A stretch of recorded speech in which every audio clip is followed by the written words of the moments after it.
A day without electricity. The sun was shining brightly when Lily woke up.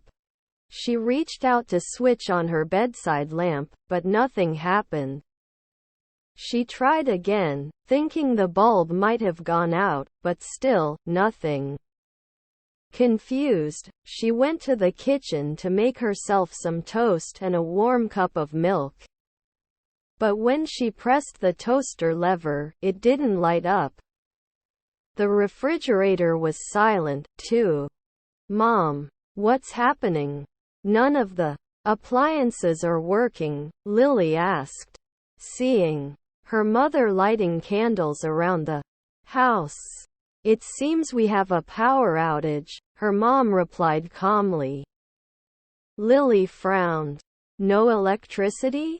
But what about my favorite morning cartoons?" Her mom chuckled. "Looks like today will be a bit different." Throughout the day, Lily discovered there were many things she couldn't do. No television. No computer games. The house phone was dead, and her mom's mobile phone was low on battery.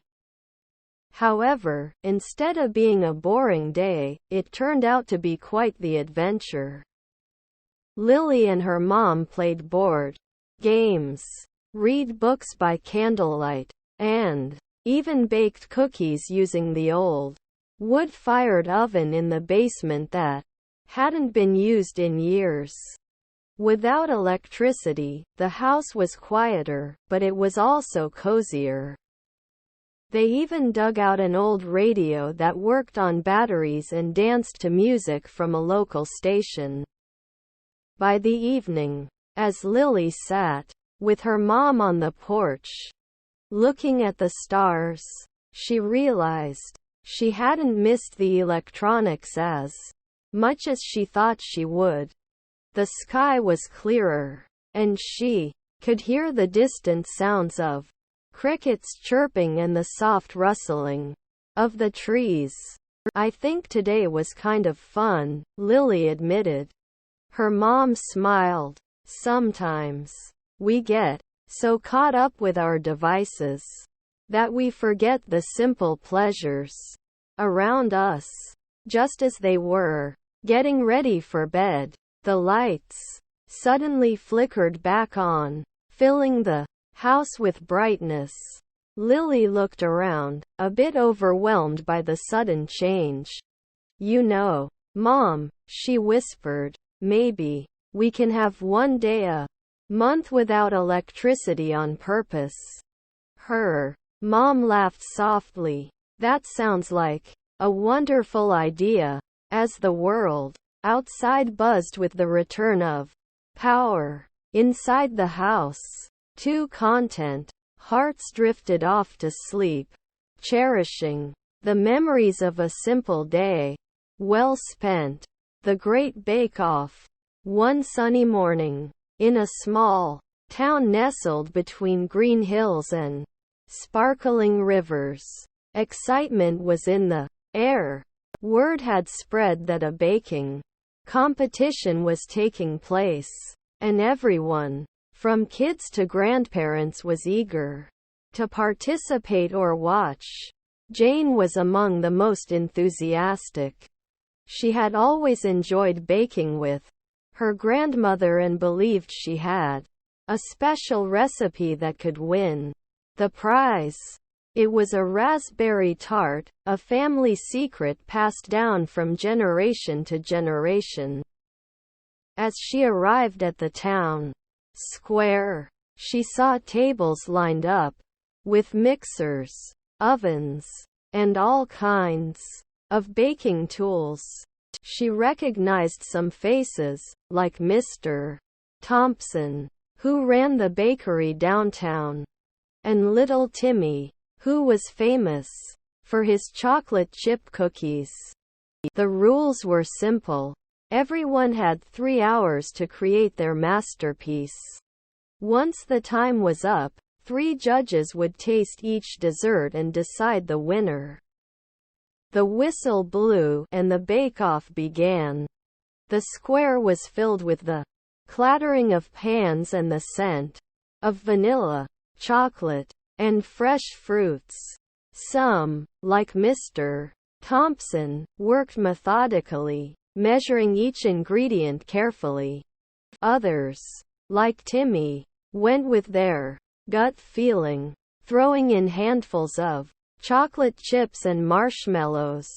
Jane, with her hair tied back and her apron on, began to prepare the tart base. She remembered her grandmother's words. Always keep the dough cold, and don't overwork it. As she rolled it out, she could feel the cold butter chunks, which promised a flaky crust. While her tart base was baking, she prepared the raspberry filling. Fresh raspberries, a hint of lemon, sugar, and some cornstarch to thicken it.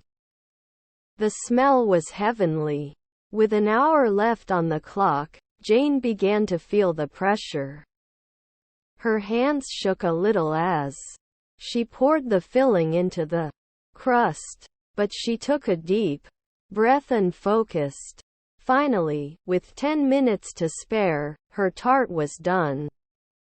It looked beautiful, a shiny red filling encased in a golden brown crust. When the whistle blew again, signaling the end of the competition, there were a variety of desserts on display. Cakes, cookies, pastries, it was a feast for the eyes. The judges, after what felt like hours, made their decision. They praised Timmy's cookies for their creativity and Mr. Thompson's bread for its perfect texture. But when they reached Jane's tart, their eyes lit up. "This," said the head judge, taking another bite, "is exceptional." The crowd waited with bated breath. And then the announcement came. Jane's raspberry tart had won the Great Bake Off. Cheers erupted from the crowd. Jane, with tears in her eyes, accepted the golden trophy. It wasn't just a win for her, but for the generations before her who had perfected the tart. That evening, as the sun set, the town square was alive with music, dance, and laughter. Everyone enjoyed the desserts, shared recipes, and celebrated the spirit of baking. Jane realized that it wasn't just about winning. It was about community, tradition, and the joy of creating something from scratch. And that was sweeter than any dessert. The farm's hidden treasure. Once upon a time in a quaint village, nestled among rolling hills and dense forests, there was an old farm.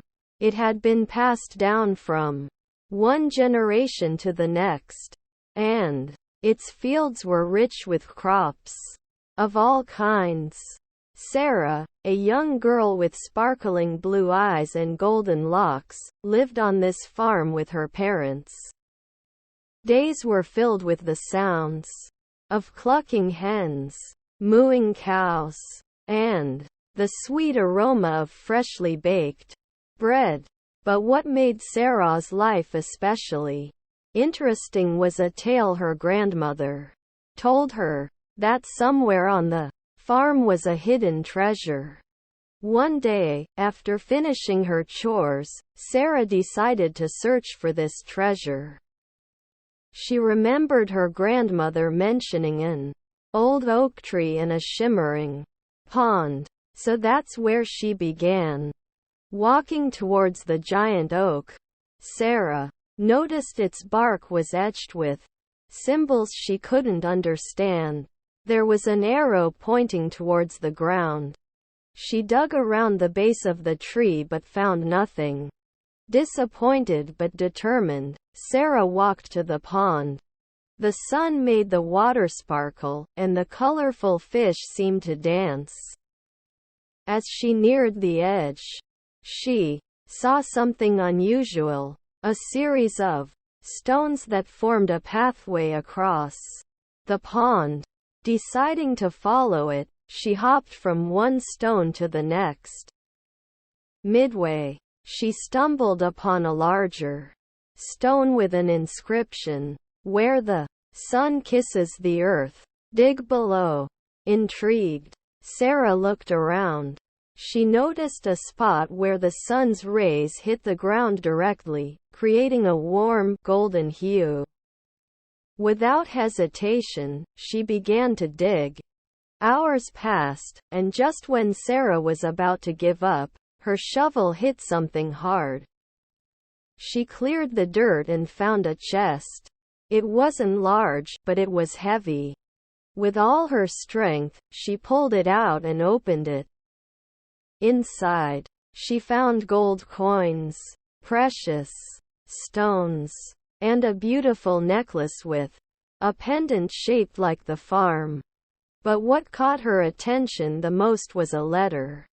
It read, "To the one who finds this, know that the true treasure is not gold or jewels, but the memories we make and the love we share. Protect this farm, its animals, and its people."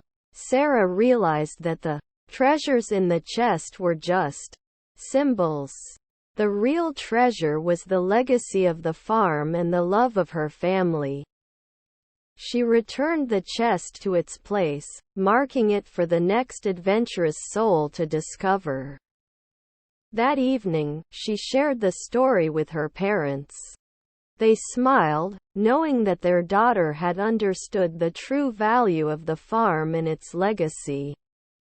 Years later, Sarah became the head of the farm, and under her care, it flourished more than ever. She often retold the tale of the hidden treasure, reminding everyone of the importance of family, love, and the simple joys of life. Lost and found in the city, Mia was an adventurous young girl with a penchant for exploring. One sunny day, feeling the urge for a new adventure, she decided to explore the bustling city she lived in. She took a map, her favorite hat, and set out early in the morning, leaving a note for her parents. The city was alive with colors, sounds, and smells. Vendors called out, displaying their wares. Cars honked in the distance, and children played in the parks. Mia was especially drawn to the market area, with its rainbow of fruits, vegetables, and trinkets. As she wandered through the stalls, she felt like she was in another world. After buying a delicious-looking apple, she decided to sit in a park nearby. She watched as pigeons took flight and children chased after them, laughing. Lost in her thoughts, she didn't notice time passing by. When she finally decided to head home, the sun was setting. The city looked different in the twilight. The once familiar streets seemed transformed. Mia tried to retrace her steps but soon realized she was lost.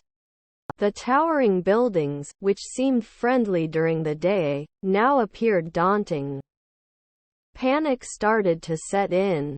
She tried to ask a few passers-by for directions, but they were too busy or didn't understand her. Well, just when she was about to cry, a soft hand touched her shoulder. She turned around to see an old lady with kind eyes and a gentle smile. "Are you lost, dear?" she asked. Mia nodded, trying to hold back her tears. The old lady took Mia's hand and said, "Don't worry, I'll help you find your way." They walked together, with Mia describing her house and the nearby landmarks. The old lady seemed to know the city like the back of her hand. As they wandered, she shared stories of the city, its history, and its people. making Mia forget her worries. After what seemed like hours, but was only a few minutes, they reached Mia's street. The relief that washed over Mia was immense. She hugged the old lady tightly, thanking her profusely. The old lady chuckled. Always remember, young one, the city might seem big and scary, but it's filled with kind souls ready to help.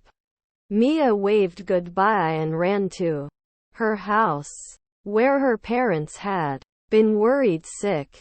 She recounted her adventure, realizing that every journey, even the unintentional ones, come with lessons. And Mia had learned hers. The world is vast, but kindness is universal.